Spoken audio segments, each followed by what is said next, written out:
Hi, I'm Diana Yoakley. I'm a peaceful parenting coach and mom of three, and I'm delighted to give you the latest science backed research on child development, parenting, and to support you in showing up as the parent that you want to be. Welcome. Welcome, everybody. Thanks so much for joining us today. I'm really delighted to have here with me Kate House from Live by Design. Hello, Kate. Welcome. Hi, Diana. Thank you so much for having me here. Yeah, I'm really excited to have you on my podcast. As we were talking before we hit record, my audience is basically parents, all parents that, support kids with all types of different struggles and challenges, and becoming more conscious and more peaceful.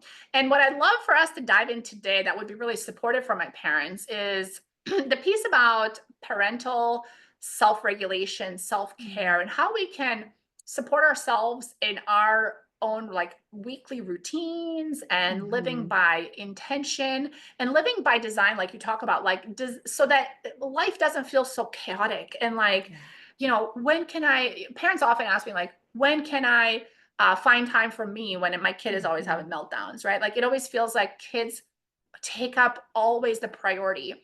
And Yeah. while I agree with that in certain situations, like safety and attachment needs, kids Mhm. are also meant to like play independently and play in groups without you like hovering over them the whole time. And so that means that there should be some opportunity, if there's some design in your life, for you to do things by intention that take care of your inner needs and your own like Mhm. self-care, and also just prioritizing yourself as a person. I know parents often lose themselves in parenting and it just Mhm. becomes this kid-centric world, and then eventually they kind of burn out and then they're like, Yeah. oh, who am I and where am I, right? Like, Where so did the how time can go? we, yeah, and I would love to talk today about like how they can live with, design their life more intentionally to include themselves as a whole person that has needs, and it's okay to have those needs. And how can they put that in their schedule to actually end up doing that in a very practical, Mhm. action-oriented way? But before we get into that, would love for you to share Mhm. a little bit about your work and how you've come to do it, and then we can dive into that. Yeah, I love that. Well, thank you again so much for having me here. I'm so excited to dive into all of these things. If you guys ever see me Yeah. glance down, if you're watching this on Substack, it's because I take notes because I'm like, oh, so many good things to talk Awesome. about. Funnily enough, I actually started my podcast back in 2020 as a way to not lose myself to parenting. So, kind of the Mm, perfect tie in with yeah. our community here because in 2020, I had a 2-year-old, a 10-month-old when the pandemic started. I was a full time stay at home mom. And I was, very much in this, I felt like I was on an island, right? I was parenting these 2 little babies. We were in a lockdown situation where I lived in Maryland for quite a while. All of our family Hmm. lived out of town. So I'm like raising these little humans without the support of, grandparents and Yeah. aunts and uncles because we couldn't travel, right? And so all of my time was being spent raising my 2 little boys, which who I absolutely adore, right? But Yeah. Yeah. I felt like I was losing myself a little bit in the process. And so I started the Live by Design podcast in the summer of 2020 because I was like, I need some sort of project that is Yeah. outside of my parenting journey to pour into myself. And it was a way to keep myself accountable to my own personal growth. And then it's really grown from there. So, in short, I'm a behavior change specialist and a top 2% podcaster and soon to be author who teaches high Amazing. achieving women who struggle to find time for themselves to set track and actually achieve their personal goals with soul. And a big part of that in doing that with confidence and clarity is really honing in on what is important in this season, what is my priority right now, and how am I spending my time? How am I living by design and not just defaulting through my days? And so that's why I'm so Hmm. excited for this conversation because I think the self-care piece and scheduling yourself onto your calendar is sometimes the hardest thing to do, but can also have such a big, like, you reap the rewards on the other side of it. Oh, I love this. And yeah, this is one of the common challenges I run into with clients when I end up like really doing some deeper work one-on-one. Mhm. They're on board with these principles, but then, I'll be like, where do I see that on your calendar that you're actually doing that? Mhm. Because it's a great theory, but if we're not actually practicing this on some weekly basis, it's not happening. It's like a Yeah. habit. I talk about atomic habits a lot too. Like, you know, where is this? Because it is hard to start new habits. It is hard to start some new kind of self-care practice. And when we say self-care, Mhm. we don't necessarily mean like spa days, right? Like we're talking Yeah. about what nourishes you as a person. It could be Yeah. just some silence in the house, like some quiet Mhm. time. Like I love on your website, you talk about like going to the bookstore and hiding away with a book and just Yeah. like, having a coffee. I love doing that too, because as an introvert, like I like the silence, it's soothing Aw. to my nervous system. But parents, again, like it's hard to get started. And I Yeah. love how you're saying like this season. So it's not this permanent thing that you're going to be doing, Mhm. this habit that you have to commit to and get married to. I Yeah. really think it's helpful for them to think of it in terms of like a temporariness. Yeah. Life ebbs and flows. And so what do you need right now? And what can you start doing right now? And it doesn't mean you'll be doing it a year from now or 5 years from now. But if it works for you now, let's try to implement that. Yeah, I love that. It's such a great reminder too. Like for a long time, I had a morning routine, right? We hear about that a lot. Like, oh, get up Yeah. before the kids. That doesn't work with my children, first of all. My children are roosters. They wake up before 6 a.m. every day, regardless of daylight savings time. They are always up early. And so for a long time, my husband and we would swap off. I would do from 6 to 7 a.m. was my time. And I could do Mhm. whatever I wanted with that time. I could journal, I could meditate, I could watch TV, I could walk on my treadmill, I could do a workout, right? That was my time for myself. And then he would take from 7 to 8. And so we would just flip flop who was caring for our children during that time. Now I'm in a season, just Mhm. as an example, I'm getting over long COVID and I've had it for like 8 months. And so my energy right now, like, you guys better believe Yeah. I sleep during that hour. Like, Yeah. that is Yeah. the best thing I can do for myself right now. And sometimes it feels like, oh, I want to be doing quote more, right? But I have to remind myself, like, this is a season and this is what my body needs in this season, right? And so Mhm. I love that reminder that, like, we're not getting married to these habits. Like, let's find the one or two habits that really set you up for success to feel the way you want to feel as you move through your day, whether that's present, whether that's energized, whether that's non reactive, right? Whatever it is, let's set up Yeah. habits that support that. But always remember that it's okay for them to ebb and flow as life continues to, be that roller Yes. coaster of experience. Yes. And I think in parenting, we often, when we run into triggers for us as parents in parenting, Mhm. our kids kind of tend to push these triggers and it awakens these parts of us that have been kind of frozen on ice and suppressed, right? But really what these triggers are is like these inner children of ours, like these inner children. When I think about living by design and looking at like, where on your calendar do you have time for you? Mhm. Part of that, what I mean with part of that is like, where are you taking care of these like inner parts of you? Because Yeah. they really are like we talk about emotions, right? And like they're like kind of expressed as emotions in these Mhm. moments with our kids. But if you think of it as like a younger version of you, and these parts, and I love like IFS therapy, internal family systems Mhm. therapy, these parts of you, what they want is like some alone time with you too. Just like your Yeah. kids, the best thing you can give your child to live like more, to be a more mindful, peaceful parent is one-on-one attention. Being present in the moment, showing up and giving them one-on-one attention, welcoming their state as they are, and soothing Mhm. them with co-regulation. The same thing is true for you. The best thing you can do to Mhm. yourself to recharge, and again, it's not necessarily a bubble bath, it's more like Mhm. sitting with all of yourself and these things that are coming up inside of you, and just taking a moment to like go within and inside of yourself and to kind of give these inner children or inner child or these parts of you or these emotions of you a place where they also are welcome with Mhm. compassion, and somebody's here to listen to them too. Because as soon as Yeah. your real kids wake up, they're going to demand that you pay attention, or else they're going to start a sibling fight, or if you don't pay Yeah. attention, they're going to like dump the food over, or whatever, like depending on their age, right? But that the connection is like inherent. Like kids want our Mhm. connection. 80% of your parenting is connection with your kid, but the same thing is true Mhm. for yourself. If Yeah. you can't connect with another human, if you don't feel connected to yourself, you can only give your kids what you have inside. So the relationship Yeah. you have with yourself is essentially what you're always giving your children. And what do you want to give them, right, as a parent?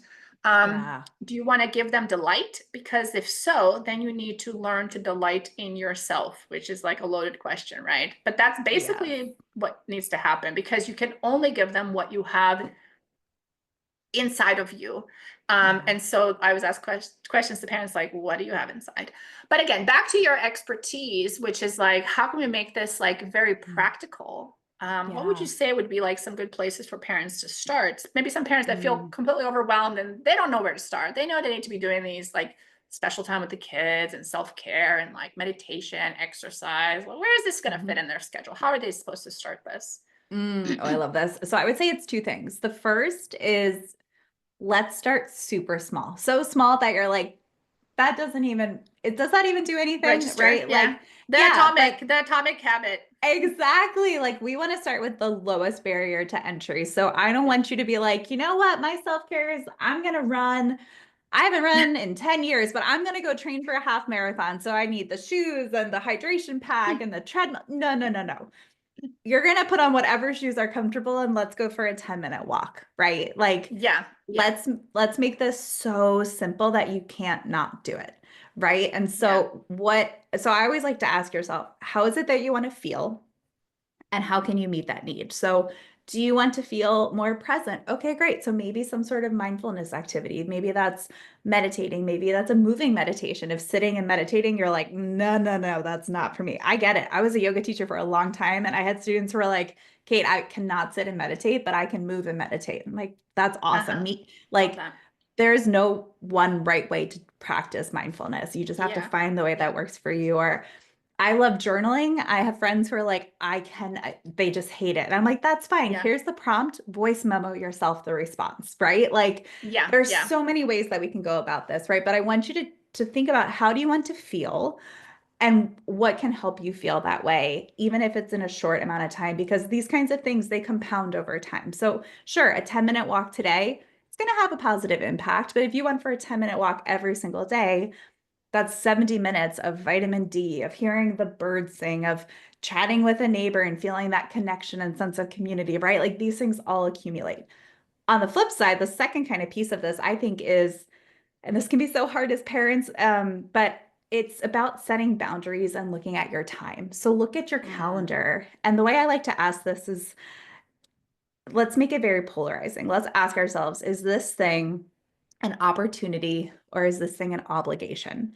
And by making it polarizing, now I know we live in a world of grays, right? It's not black and white, but by polarizing it, it makes it a lot Yeah. easier to say, like, yes, that's a whole body yes, or no, like, I actually don't Yeah. want to do that at Yeah. all. Yeah. And that just allows you to get some clarity, right? So then you get to ask yourself, okay, this thing that feels like an obligation, this volunteering at my kid's school, like, I've done 8 other activities this year. Maybe I don't need to do one that week when my schedule's already really busy and I can actually spend that time doing something else that's nourishing for me and giving me energy instead of taking energy, right? If it feels like Hmm. an opportunity, do it, you know? Yeah. But if Yeah. there's Yeah. stuff on there that you're just like, wow, that's an energy drain, or that person that's on my calendar is an energy vampire, like they suck the life out of me, like, Yeah. okay, can you shorten that time together? Can you remove it Yeah. for that week? Right. And so it can be hard to start creating those boundaries around your time, but your time and your energy are so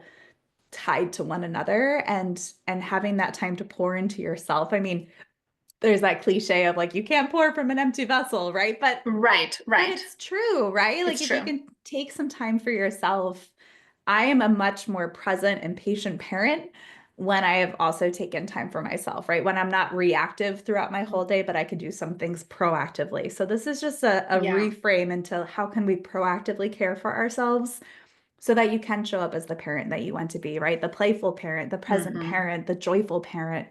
Um, yeah, and it's okay. You Yeah. know, if you have a day that it doesn't happen, that's okay. You just start again the next day. Like we're not looking for perfection, we're looking for progress.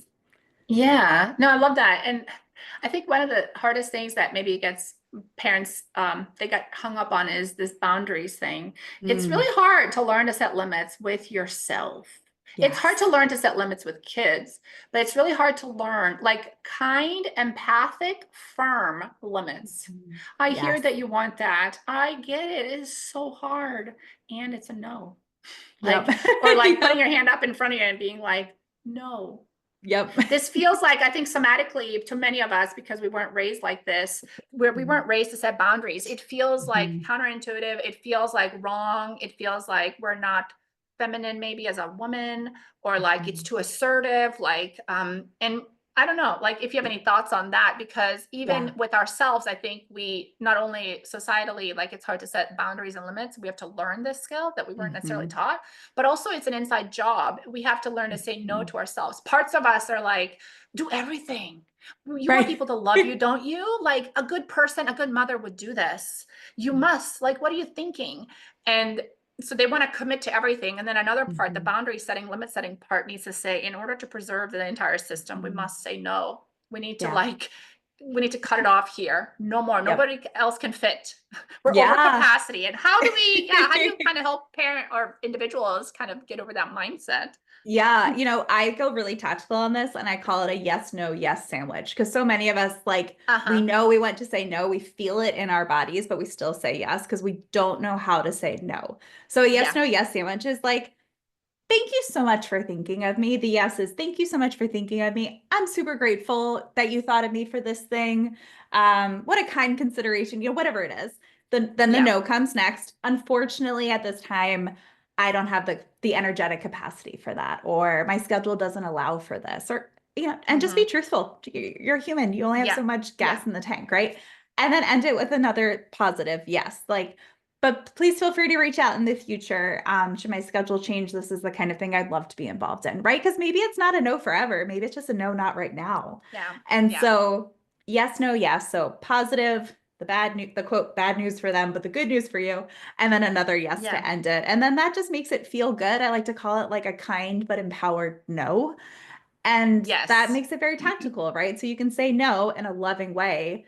It's loving to yourself and it's loving to the other person, right? Because then that allows them to go out and find somebody who has the capacity to do the thing that they want you to do. And they can maybe do it even better because maybe theirs is a full body yes, right? So you're creating space Yeah. for others as well, which I think is a kind of beautiful side effect of that kind of boundary.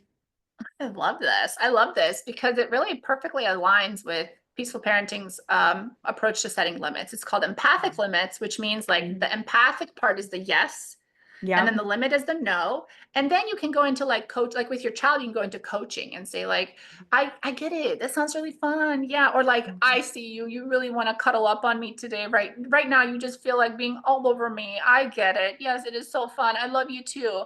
And right now, I just need some personal space. Like right now, Yeah. I'm just reading my book. I don't want kids jumping on me. Like, I'm Mhm. tired and my body needs some space. So that's a Yep. no. And after I'm done with my little break, we can play a game. Do you want to do Yeah. that? What game do you want? Why don't you go set it up? And when I'm done, we can do that. So it's Yeah. like the yes, no, yes, and Yes. permission to actually say no without feeling like a mean person. Yeah, and you don't have to feel guilty to take care of yourself, right? But you can Yeah. do it in a way that feels Break the good for relationship everybody. and the Yeah, connection. Because I think exactly. we want to remain in attachment, but Yep. we sometimes have trouble asserting our own autonomy and our Hmm. authenticity. We want Yeah. to, so we need both. Our kids need both, and we need to have both. And it requires those boundaries between two people. Yeah, absolutely. I couldn't agree more. So amazing. I love this conversation. Oh, I wish we had more time to talk, but why don't you tell us about where people can find out more about you? And I know you've got some projects coming up if you want to share anything else, and then a freebie if you have one as well, they can check Thank you. out. Yeah, thank you so much, Diana. Yes, so Diana and I are doing a podcast swap. So I'm over Yeah. here, and then she recently came onto my show, the Live by Design podcast, and we had a really fun conversation over there. So you can come check out that episode, Live by Design podcast, with me, Kate House, house just like a house. And then everywhere online, I'm Miss Kate House. There's another Kate House out there in the world. She beat me to everything. So Miss Kate House, mskatehouse.com, Miss Uh-huh. Kate House on Instagram. And I'd love to gift your community access, an all access pass to last year's um, Goals with Soul Summit. Words are hard, guys. Goals with Soul. So it's a podcast summit that you'll get full access to. There's live coaching Awesome. throughout it, recordings of it. And it'll just help you set some goals with soul that feel really aligned with the season of life that you're in. So I'll get you the Yeah. coupon code for that so you guys can get that $97 Awesome. value for free. But I'm just so grateful Great. to have been here and to share in this beautiful conversation. Yeah, I really appreciate your time. I think it really like somebody like you that isn't like talking necessarily about like the mental health, emotional stuff in parenting, but can help us zoom out a little bit and get a little bit more Yeah. left brain about like we know we need to do this like invisible, like soft gray work with emotions, Mhm. but we also need to have it in a structured format so that Yeah. we can like logically like execute and actually get it done. Otherwise, we're just swirling in like a sea of emotions and we never actually get started, right? So Yeah, I really recommend your resources for our parents to balance out that emotional right brain focus with mhm. the logical and organized and sequential left brain so that we have integration, which is really what holistic living is all about, and well-being is that integration. So thank you so much. Absolutely. Thank you. Really appreciate your time. Thank you.